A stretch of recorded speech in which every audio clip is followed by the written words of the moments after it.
Today we are going to start with a new chapter, that is chapter number 2, acids, base and salts. That is session number 1 we are going to start with. Let us start the chapter with an introduction. So before starting this chapter, you should know what is acids, base, and after that we'll start with this chapter. You all know that lemon, tomato, oranges taste sour. Sour means खट्टा. ये सब चीजें खट्टा test देती है. You also know that all of them contain citric acid. तो ये खट्टा टेस्ट क्यों होता है? sour टेस्ट क्यों होता है? It is because of citric acid. This is the best natural example to prove that acids are sour in taste. ठीक है, तो ये पता होना चाहिए कि the things which are sour in taste they are acids. On the other hand, you all know that increased amount of baking soda makes the cake taste bitter. This is because baking soda is a base and hence taste is bitter. तो जब भी हम cake बना रहे होते हैं तो उसके अंदर बेकिंग सोडा डालते हैं जिससे केक सॉफ्ट बने. But if you add more baking soda, then the taste of the cake will become bitter. Bitter का मतलब होता है कड़वा, थोड़ा सा कड़वा जैसा टेस्ट आने लगता है जो ज्यादा बेकिंग सोडा ऐड कर लेते हैं. Therefore, we can say that baking soda is a base and base are generally bitter in taste. So now you came to know. Already you have the knowledge of this acid and base, but we are revising it. Acids are sour in taste, base are bitter in taste. And this is the most important thing which you all are knowing. And again we are repeating it. That is, when tested on litmus paper, acid turns color of the blue litmus to red. Litmus paper जब test करते हैं तो acid जो है वो blue colour के litmus paper को red में कन्वर्ट करता है, whereas base turns the colour of red litmus to blue. Okay, तो ये आपको पता होना चाहिए कि एसिड जो है वो ब्लू लिटमस को रेड में कन्वर्ट करेगा. ठीक है, ABR आप शॉर्टकट यूज करते हो, ABR acid blue to red. And base जो है, बेस का बी होता है और ब्लू का भी बी होता है, तो हम ऐसे याद रखते हैं BRB, bases change red to blue. Okay, this is how the real blue colour and red colour litmus paper looks like. ये ब्लू कलर के है, ये रेड कलर के. आपको लग रहा होगा ब्लू कलर मतलब एक अच्छा सा डार्क ब्लू कलर होता है, but actually the litmus paper एकदम लाइट ब्लू कलर का होता है. एंड ये जो है रेड लिटमस पेपर वो ऐसे एकदम लाइट रेड के होते हैं. एंड ये जो है न्यूट्रल है वो पर्पल कलर के होते हैं. ठीक है, but generally we are going to use this blue and this purple. Understood? And this is how the test takes place. So here this is the solution in the beaker. ये red litmus paper जब हमने डाला था तो enter करने के बाद कैसा हो गया ब्लू. एंड ये ब्लू कलर का लिटमस पेपर डाला था तो अंदर डिप करने के बाद हो गया रेड. तो वी कैन से, तो जो ब्लू कलर का हुआ था अभी आपको पता है कि BRB बेस रेड को ब्लू करता है एंड एसिड ब्लू को रेड करता है. अंडरस्टूड? ये दो चीज आपको पता होनी चाहिए. This is a very important and very basic thing about acid and base test. Litmus is a natural indicator. Turmeric is another such indicator. तो जो लिटमस है, टर्मरिक है, वो दोनों नेचुरल इंडिकेटर है. हमें नेचर में से मिलेगा, प्लांट्स में से मिलेगा. Already last year 9th standard में हमने देखा था कि लिटमस लाइकेन लाइकेन में से मिलता है. लाइकेन क्या है? algae and fungi का symbiotic relationship, आपको याद हो तो. You can also use synthetic indicators such as methyl orange. ठीक है, ये एक इंडिकेटर है. जैसे ये लिटमस इंडिकेटर है, टर्मरिक इंडिकेटर है, वैसे ही methyl orange and phenolphthalein to test for acids and base. So methyl orange and phenolphthalein, they both are synthetic indicators. Synthetic indicator, man-made, हमने बनाए हुए. Litmus solution is a purple dye. जो litmus का solution होता है water के साथ, वो पर्पल कलर का होता है. Which is extracted from the lichen, a plant belonging to the division Thallophyta. Ninth में पढ़ा था हमने Thallophyta, and is commonly used as a indicator. तो ये litmus solution is also, litmus solution मतलब पर्पल कलर का होता है, वो भी हम इंडिकेटर की तरह यूज करते हैं बहुत बार. ये बेसिक इंट्रोडक्शन है, तो ज्यादा डिटेल में नहीं जा रहा है. When litmus solution is neither acidic nor basic, its color is purple. जैसे पेपर भी, जो न्यूट्रल पेपर देखा हमने लिटमस पेपर, वो पर्पल कलर का होता है, वैसे ही न्यूट्रल जो सॉल्यूशन होगा वो भी पर्पल कलर का होगा. There are many other natural materials like red cabbage leaves. Red cabbage के जो लीव्स होते हैं वो, टर्मरिक मतलब हल्दी पाउडर या हल्दी का जो पेस्ट बनाते हैं वाटर के साथ, वो भी हम यूज कर सकते हैं.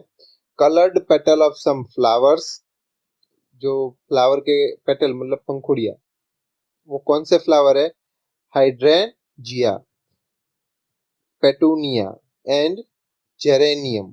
तो this are the few flowers. Also China rose जो होता है उसके भी पेटल्स भी यूज कर सकते हैं हम. Which indicates the presence of acid और बेस इन द सॉल्यूशन. तो ये सब जो इंडिकेटर्स है, ये सब जितने भी आप देख रहे हो, रेड कैबेज से लेके ये सब ग्रीन कलर के, वो सब नेचुरल इंडिकेटर्स है, एंड वो कलर चेंज करने से एसिड एंड बेस का हमें आइडेंटिफिकेशन देते हैं. These are called acid base indicators or sometimes simply indicators. Okay, तो इसको हम एसिड बेस इंडिकेटर्स भी बोल सकते हैं या सिंपल इंडिकेटर्स भी बोलते हैं. Now we will study about chemical properties of acids and base. तो ये अब तक हमने लिटमस पेपर के बारे में पढ़ा था, उसका कलर चेंज पढ़ा था. तो ये दो नए आर्टिफिशियल इंडिकेटर्स है, तो उसका हम कलर चेंज पहले देख लेते हैं. जब भी हम एसिड के अंदर डालते हैं तो वो कलरलेस होता है. फिनोल्फ्थेलिन जब हम एसिड के अंदर डालेंगे तो जो कलर होगा एसिड का वो कलरलेस होगा.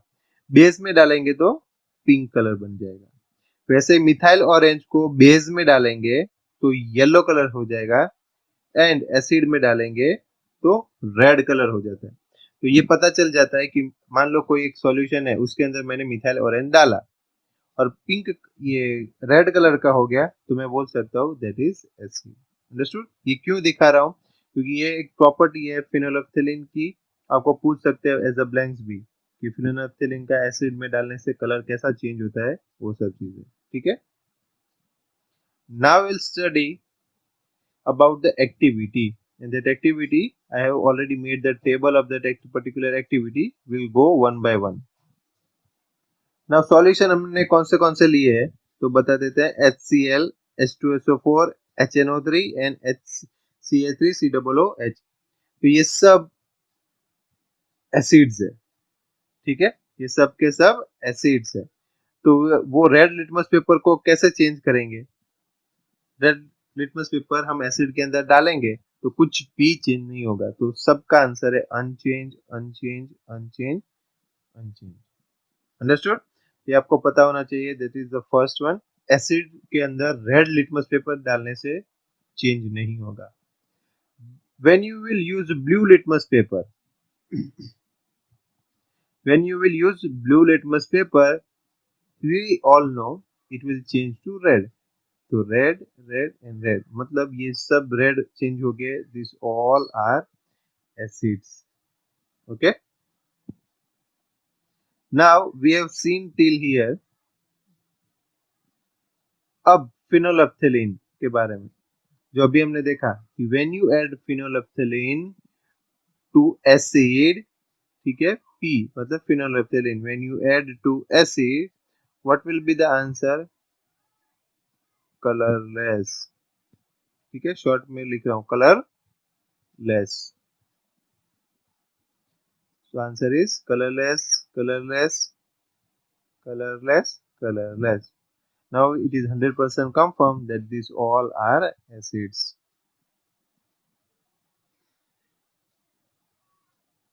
And now the last one, methyl orange. तो मिथाइल ऑरेंज का भी अभी हमने एक टेस्ट देखा कि कैसा होता है कि when you add methyl orange to acids it will change to red colour और लाइट पिंकिश कलर. तो यहाँ पे लिखा है pinkish red colour, that means this is again acid.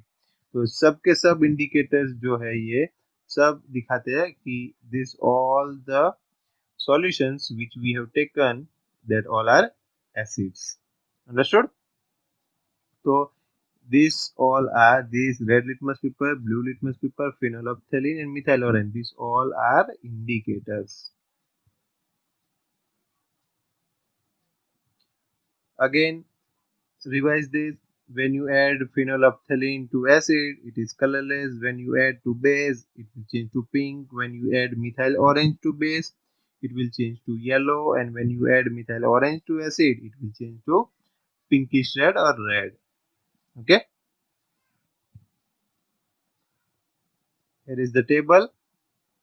NaOH मतलब sodium hydroxide, KOH potassium hydroxide, magnesium hydroxide, ammonium hydroxide and calcium hydroxide. Okay, so all are hydroxide. Last year हमने पढ़ा था जब हाइड्रोक्साइड होते हैं वो सब बेस की कैटेगरी में आते हैं.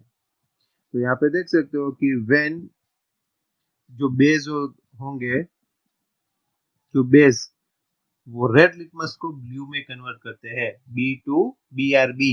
Blue base will change red litmus to blue, BRB. Okay, ये आपको पता होना चाहिए, BRB. ब्लू लिटमस बेस के अंदर ब्लू लिटमस डालेंगे तो there will be no change. तो यहाँ पे देखो no change, that is unchange. Then phenolphthalein. तो phenolphthalein का भी हमने देखा कि when you add phenolphthalein to the base it will change to pinkish color. तो यहाँ पे पिंक और रेड लिखा है तो we can say it is pink. ये पिंक होता है, जनरली पिंक होगा. ओके, तो again it is a sign of a base. Then methyl orange. When you add methyl orange to the base, what will happen? अभी हमने आगे भी image देखा कि when you add methyl orange to base, it will change to yellow color. तो यहाँ पे yellow, yellow, yellow and yellow, yellow. All are yellow. So these all are base. Understood? तो ये आपको पता होना चाहिए. ये एक्टिविटी से हमें क्या सीखना था, ये तो आपको पता है ये दोनों के चीज क्या चेंज होता है. बट फिनोल्फ्थेलिन के बारे में, phenolphthalein when you add to base it will change to pink colour, वो पता होना चाहिए. And when you add methyl orange to base it will change to yellow colour. Okay, and acid के बारे में भी आपको पता है, when you add phenolphthalein to acid it is colourless, when you add methyl orange to acid it is red, pinkish red.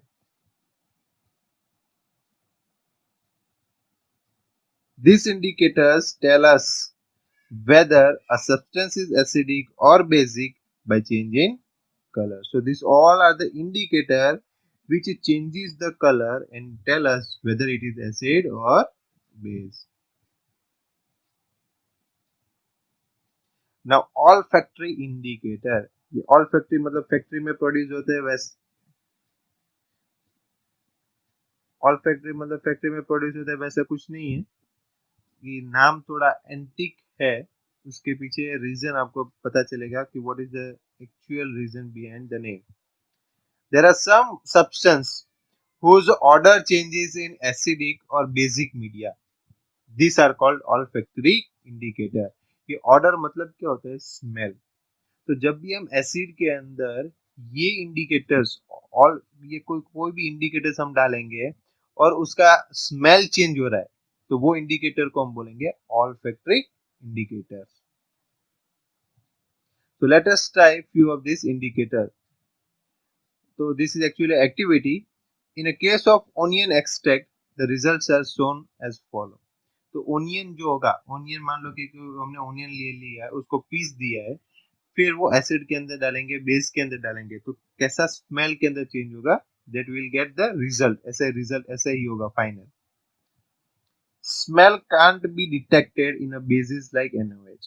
तो onion जो है वो बेस के अंदर नो स्मेल हम बोल सकते हैं, no smell. Whereas a smell can be detected in acids like HCl. तो यहाँ पे होगा यस, स्मेल मिलेगा. तो ये पता चल गया कि कोई भी सॉल्यूशन है उसके अंदर मैंने ओनियन डाला और स्मेल नहीं आया, मतलब वो बेस है. मैंने ओनियन डाला और स्मेल आया तो वो है acid. Okay, this is another olfactory indicator, vanilla extract. When you add vanilla extract, what will be the result? We'll see. It gives a pleasant smell in case of base like NaOH. Pleasant मतलब बहुत ही अच्छा smell देगा. ऐसा नहीं है कि खराब ही smell आएगा तो ही वो इंडिकेटर है, ऑल्फैक्टरी इंडिकेटर. अच्छा भी स्मेल आने लग जाता है NaOH में डालने के बाद, then it is a olfactory indicator. Whereas smell can't be detected in case of acids like HCl. और HCl में हम डालेंगे एक्चुअली वेनिला जो एक्सट्रैक्ट होता है, वेनिला आइसक्रीम आप खाते हो, वेनिला का टेस्ट वो अच्छा होता है तो स्मेल भी आता है. तो जो वेनिला एक्सट्रैक्ट होता है, वेनिला का एसेंस हम एक्चुअली बोलते हैं, वो एसेंस डालेंगे NaOH में तो स्मेल बहुत ही अच्छा नहीं लगेगा. बट HCl में डालेंगे तो वो स्मेल चला जाएगा. तो this is how you can say that olfactory indicators are the indicators who changes the order and tell us whether the substance are acid or base. Okay,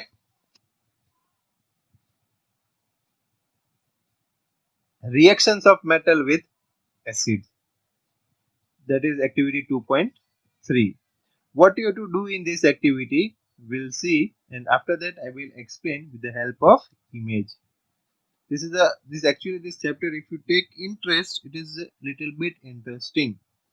और जो इंटरेस्ट नहीं लोगे तो आपको बोरिंग ही लगेगा पहले से. तो इंटरेस्ट लो और नई नई चीजें जानने मिलेगी कि रिएक्शन इसका मेटल का एसिड के साथ हो रहा है तो क्या प्रोडक्ट मिल रहे हैं.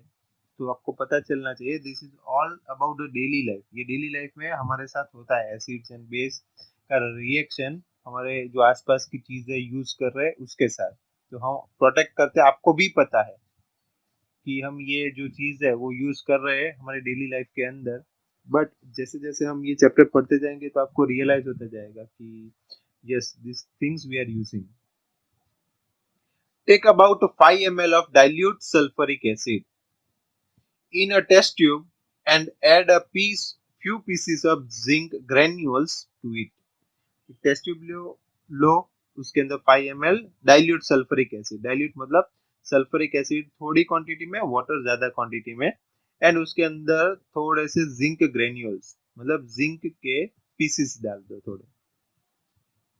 What do you observe on the surface of the zinc granules? आपको जिंक ग्रेन्यूल के जो पीसेस है उसके सरफेस के ऊपर क्या मिलेगा? ये एक्टिविटी के फॉर्म में हम पढ़ रहे हैं इसलिए आपको क्वेश्चंस भी बीच में आ रहे हैं. So that will I will explain what you will find on the zinc granules. The pass the gas being involved through the soap solution. तो ये जो रिएक्शन होगा जिंक ग्रेन्यूल्स का एंड डाइल्यूट सल्फ्यूरिक एसिड का, तो उसमें से कोई गैस रिलीज होगा. ठीक है, वो गैस को आपको पास करवाना है सोप सॉल्यूशन से, सोप सॉल्यूशन के अंदर. तो आपको अभी दिखाऊंगा कि कैसे होगा वो सब. Why are the bubbles formed in the soap solution? तो सोप सॉल्यूशन के अंदर बबल्स क्यों फॉर्म हो रहे हैं, that also will see. Take a burning candle near a gas filled bubble. And वो जो बबल फॉर्म हो रहे थे तो उसके पास हम एक बर्निंग कैंडल लेके जाएंगे और चेक करेंगे कि what is the reason behind bringing the candle near the bubbles. तो अभी ये फोटो है जो एक्सपेरिमेंट का पूरा सेटअप है, अभी हम प्रॉपरली आपको समझ में आता जाएगा. This is the 5 ml dilute sulphuric acid. Okay, properly समझना और ध्यान रखना मैं कहाँ पे ये बॉक्सेस ड्रॉ कर रहा हूँ. Understood? 5 ml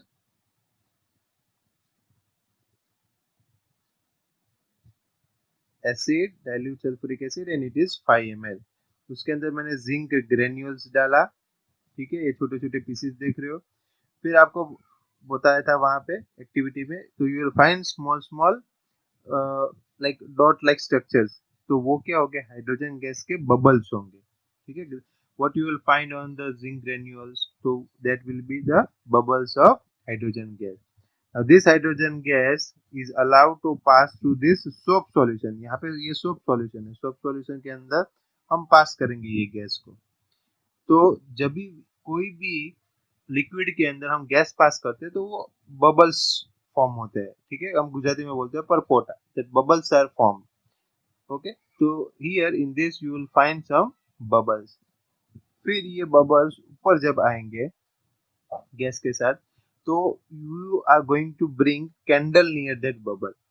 when you will bring candle near the bubble, that bubble will blast a small burning of hydrogen gas with a pop sound। तो हाइड्रोजन गैस बर्न होगा, बबल के अंदर थोड़ा ही हाइड्रोजन गैस होता है, तो जब भी हम कैंडल लाते हैं तो वो थोड़ा गैस बर्न होने लगता है और फटने के जैसे छोटा सा आवाज आता है, पॉप साउंड, फट फट ऐसे करके साउंड आता है और वो बबल्स फूटते जाते हैं बर्न होते होते। ठीक है, तो ये था हमारा पूरा सेटअप। अब इसके अंदर आपको क्या समझना था हियर, कि ये पार्ट देखो, मेटल विथ एसिड, तो ये एसिड था डाइल्यूट सल्फ्यूरिक एसिड, उसके अंदर मैंने डाला था जिंक ग्रेन्यूल। तो मेटल एंड जिंक ग्रेन्यूल, मतलब ये जिंक ग्रेन्यूल मेटल है एंड ये एसिड, वो दोनों को जब भी हमने रिएक्ट करवाया तो मुझे मिला हाइड्रोजन गैस, वो आपको यहाँ पे पता चला। ठीक है, दूसरा एक और प्रोडक्ट मिलेगा, वो हम रिएक्शन में देखेंगे अभी।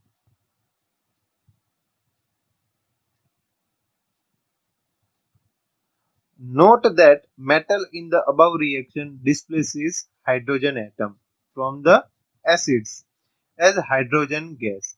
तो जो मेटल होते हैं वो क्या करेंगे, एसिड के अंदर हाइड्रोजन होता है, सी H2SO4 सल्फ्यूरिक एसिड ये होता है। तो जिंक ग्रेन्यूल जो होगा, जिंक Zn होता है, वो क्या करेगा, ये एसिड के अंदर से हाइड्रोजन को निकाल देगा। ठीक है, हाइड्रोजन को निकालेगा, तो हाइड्रोजन गैस बाहर निकला and forms a compound called salt, and salt बनाता है। तो ये हाइड्रोजन गैस बाहर निकल गया, तो वो अंदर कैसे हो गया, ZnSO4। अंडरस्टूड, तो ZnSO4 बन के एक सॉल्ट बनाता है, ये सॉल्ट है, ये आपको पता होना चाहिए। Thus, the reaction of a metal with an acid can be summarized as। तो कोई भी मेटल ले लो, ये तो यहाँ पे हमने जिंक लिया था एंड सल्फ्यूरिक एसिड लिया था, तो आप कोई भी एसिड ले लो, कोई भी मेटल ले लो, तो उसका बेसिक रिएक्शन कैसा होना चाहिए।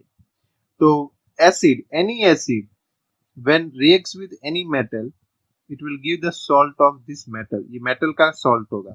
ठीक है, मेटल होगा प्लस कुछ आयंस होंगे साथ में, एंड हाइड्रोजन गैस रिलीज होगा, मतलब वो ऊपर जाएगा एटमॉस्फेयर में। अंडरस्टूड, तो ये इक्वेशन आपको पता होना चाहिए, this equation is very very important. ये 2 मार्क्स 1 मार्क्स में पूछते हैं, write down the reaction of metal with the acid and it's equation. तो ये इक्वेशन होता है, बहुत बार एक्टिविटी पूछते हैं, write down the activity of zinc granules and dilute hydrosulphuric acid. तो ये आपको पूरा सेटअप ड्रॉ करना है, ये सब पॉइंट्स लिखने हैं। Understood. Now reaction of metals with bases, तो जो सेम एक्टिविटी आपने एसिड के साथ किया वैसे ही यहाँ पे बेस के साथ करना है। Activity 2.4, place a few pieces of granulated zinc metal in test tube. यहाँ पे उल्टा करेंगे, पहले एसिड के अंदर हमने जिंक डाला था, यहाँ पे जिंक का ग्रेन्यूल्स ले लेंगे और उसके अंदर हम बेस डालेंगे। Add 2 ml of sodium hydroxide solution, ये सोडियम हाइड्रोक्साइड मतलब NaOH, एंड वो बेस होता है। And warm content of the test tube, तो उसको गर्म करना है। फिर तो एक टेस्ट ट्यूब लो, जिंक ग्रेन्यूल्स डालो, फिर 2 ml NaOH मतलब सोडियम हाइड्रोक्साइड अंदर डालो एंड फिर उसको हीट करो। Repeat the rest of the step as in activity 2.3। और फिर बाद में जैसे हमने ये एक्टिविटी 2.3 में मतलब पिछली वाली एक्टिविटी में जैसे किया कि वहां से जो गैस बनेगा उसको सोप सॉल्यूशन में लगाओ, वो सब पूरा रिपीट करना है। एंड सेम चीज होगी वहां पे भी, जैसे हाइड्रोजन गैस रिलीज हुआ था यहाँ पे भी हाइड्रोजन गैस रिलीज होगा। Here also hydrogen gas is formed in the reaction. However, such reactions are not possible with all metals. तो जिंक एंड सोडियम हाइड्रोक्साइड के बीच में ये रिएक्शन हुआ और हाइड्रोजन गैस रिलीज हुआ, बट ये हर एक मेटल्स के साथ पॉसिबल नहीं है। लिमिटेड मेटल्स होंगे जिसके साथ ये बेस एंड मेटल रिएक्शन करेंगे एंड हाइड्रोजन गैस प्रोड्यूस करेंगे। Okay, the reaction that takes place can be written as follow। ऐसे रिएक्शन लिखते हैं। NaOH मतलब क्या है, सोडियम हाइड्रोक्साइड सॉल्यूशन, सॉल्यूशन है इसीलिए एक्वेस लिखा है। जिंक मेटल तो वो पीसीस होते हैं इसलिए जिंक में सॉलिड लिखा है। ये दोनों जब रिएक्ट करेंगे तब हाइड्रोजन गैस रिलीज हो जाता है, तो हाइड्रोजन गैस रिलीज होके ZnO2 फॉर्म होता है एंड उसका नाम sodium zincate, sodium zincate and hydrogen gas is released. तो this is a very very important equation, बहुत बार एग्जाम्स में पूछते हैं। Reaction of metal with base, और यही इक्वेशन सब लिखते हैं और लिखना है। और बहुत बार ऐसा भी पूछते हैं, ये पूरा इक्वेशन दिया होता है, ठीक है, इसको बॉक्स में रखते हैं, give the name of the product and name of the formula of the product, ये पूछते हैं, ठीक है, ये पता होना चाहिए। ऐसा पूछते हैं कि सोडियम जिंकेट कब फॉर्म होता है, तो आप ये लिख सकते हो कि when base reacts with a metal it gives a when sodium hydroxide reacts with the zinc granules it forms sodium zincate। ये आपको पता होना चाहिए, बहुत इंपॉर्टेंट इक्वेशन है। सो आज के लिए बस इतना ही, ये बेसिक इंट्रोडक्शन था एंड साथ में हमने ये चैप्टर के 2-3 टॉपिक्स कवर किए। Till now you might be aware of acid, what are actually acids, acid are sour in taste, base are bitter in taste, वो सब आपको पता चल गया होगा। अब एसिड एंड बेस की ही रिएक्शन अलग अलग चीजों के साथ ये पूरे चैप्टर में हमें पढ़ना है, ठीक है। And from this chapter also one question of 5 marks is going to come in your exam, तो वो आप ये चैप्टर को आपको इम्पोर्टेंस देना है, ठीक है, बहुत ही इंपॉर्टेंट चैप्टर है ये। स्कोरिंग चैप्टर है, बहुत कम लिखना है और मार्क्स ज्यादा मिलेंगे, वैसा वाला चैप्टर है। Thank you and have a nice day.